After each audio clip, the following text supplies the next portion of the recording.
AC चलाउनु म त यहाँ पसिना भइसक्यो बेलुका छोड्दैन अनि मलाई जाडो भएन ए किन गर्नु सब भनेपछि लगेर खाना नि खुवाउँछ नि अहिले लगेर खाना खुवाउँछु मेरो मसँग एउटा मेरो साथी मसँग मेरो एउटा साथी थियो होइन प्रत्येक खड्का भन्ने त्यसले मलाई भनेको थियो के अरे हिँड्नु त कुनै के अरे सानो बच्चा छ भने त्यसलाई किडन्याप गरेर सेक्स गरेर नि मारिदिने भनेछ अनि त्यो त उता भाग्यो घर अनि घर भागेपछि म त्यही बसेँ नि त यो गर्ने बेलामा तिम्रो दुईजना थियो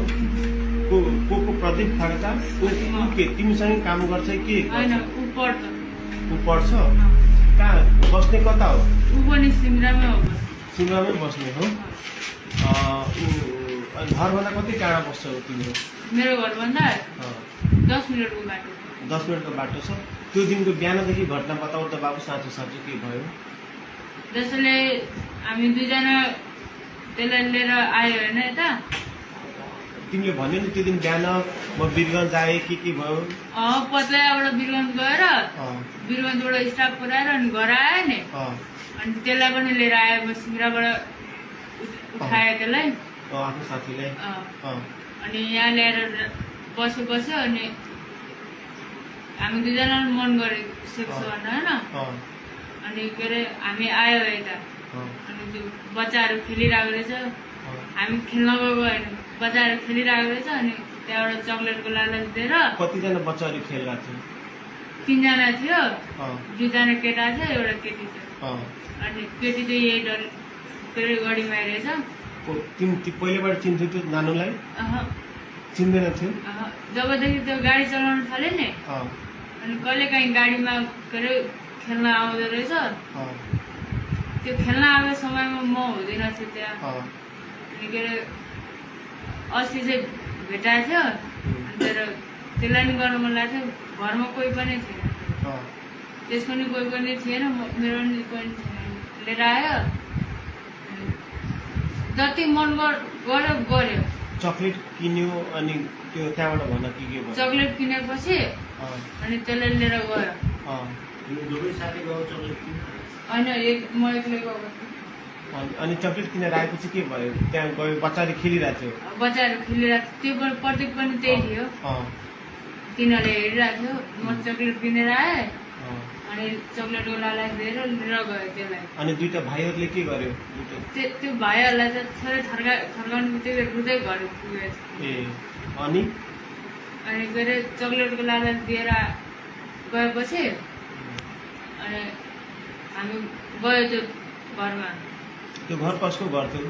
खोइ त्यो कसको घर थाहा छैन अनि के अरे हामी यताउता हेऱ्यो मान्छे छैन भनेर होइन मान्छे थिएन म आएँ म पहिला सुरुमा छिरेँ होइन अनि पछि केटी छिर्यो बहिनी छिर्यो अनि पछि लास्टमा प्रत्येक छिर्यो होइन अनि म जबसम्म मन भएन नि तबसम्म गऱ्यो त्यसले गऱ्यो म यत्तिकै हेरेर बसिरहेको मेरो त एकचोटि उयो गर्नु बित्तिकै निक्लिहाल्यो अनि के अरे त्यसले जति मनसम्म गऱ्यो कति रसीहरू बाँधेको थियो नि त्यो बेला त्यतिखेर नि यहाँ मात्रै बाँधेको थियो मैले पक्रेर बसिरहेको थिएँ त्यसले उयो गरेर बसिरहेको थियो होइन अनि के अरे जब त्यसको नि भयो नि अनि त्यसले भने यसले त यो उठ्यो बिहोसबाट उठ्यो भने नि यसले हामीलाई भनिदिन्छ यसलाई गएर मार्दै भनेर अनि त्यो गयो गाडी लिएर गयो त्यसलाई नि गाडी चलाउन आउँछ स्कुल पढ्नु भयो भने गाडी लिएर गयो त्यो आफ्नो घर म के अरे उयो सुसार गरेर नुहाइ धुवा गरेर खाना खाएर अनि त्यसको घर गयो किनकि रिजर्भ थियो त्यसको घरको साइडबाट अनि के अरे रिजर्भ लिएर गएर हेटौडा पुग्यो हेटौडाबाट फेरि आउँदा रात पर्दाखेरि फेरि फोन आयो के अरे भेटाएन भनेर फोन आयो होइन फेरि त्यसको भोलिपल्ट पनि फोन आयो त्योबाट पनि भेटाएन भनेर आज फोन आएको थियो भेटायो भनेर आज फोन आएको थियो अनि त्यो रस्सी बाँध्यो तन्नामा राखे कतिखेर जब भ्यायो नि हामी दुईजनाले त्यो निक्ल्यो अनि म एकैछिन बसेँ त्यहीँ त्यसपछि आए त्यतिकै लट्केको अवस्थामा छोडेर ढोकालाई चुकुर लगाइदिए तिमीले रस्सी बाँधेर लट्काइदिएको के अरे चुकुर लगाइदिए त्यो रस्सी र तना कसले लिएर आयो तना र रस्सी त्यही थियो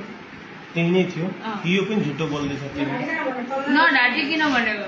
अहिले चाहिँ नढाटिकन हो त्यही थियो जम्मै अनि म आएँ होइन नुहाएर खानासाना खाएँ अस्तिको कुरा भयो त खानासाना दिएको थियो माया गरेको थियो त्यो दिनमा त फर्स्ट दिन थियो गाडी लिएर एक्लैले कुदाएको फर्स्ट दिन थियो अनि ल्याएर आयो खानासाना खायो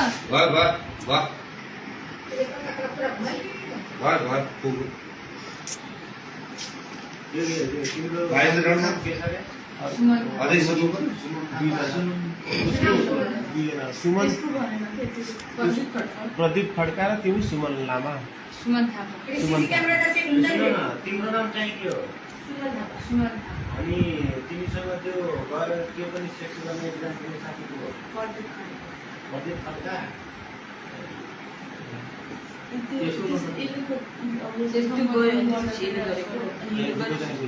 पहिला उसले गर्यो अनि उसले गर्दा उसले समातेको थियो पहिला तिमीले गर्यो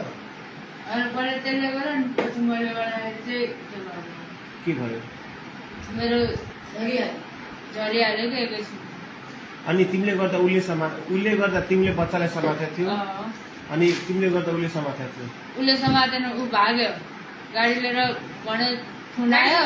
गाडी त्यहीँ राखेको थिएँ त्यो जहाँ अहिले गाडी लागिरहेको छ नि त्यहीँ राखेको थिएँ अनि तिमीले कति बजे तिमीले गरेर टाइम 9 बजे ठ्याक्कै भ्याएर अनि घरमा गयो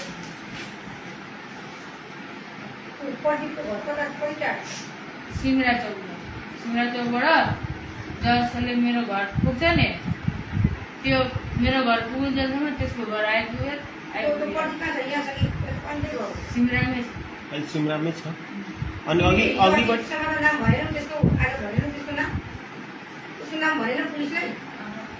डर लागेको थियो हल्का किन म त सिमरामा छु एक्लै छु छुटिहाल्छु जस्तो लाग्यो मलाई नै लास्टमा म कलाई नै आइपुग्नु पऱ्यो नि त त्यसो हल्का डर लाग्यो त्यो पनि खलासी नै हो त्यो खलासी होइन पढिरहेको कसको छोरो त्यो त्यसको मम्मीको नाम चाहिँ थाहा छैन त्यसको मम्मी बाबा ब्रिटिसहरू हो मम्मी चाहिँ विदेश हुनुहुन्थ्यो भनिरहेको प्रदीप खड्का नाम छ तिमीले जत्रो मैले त 16 वर्ष घर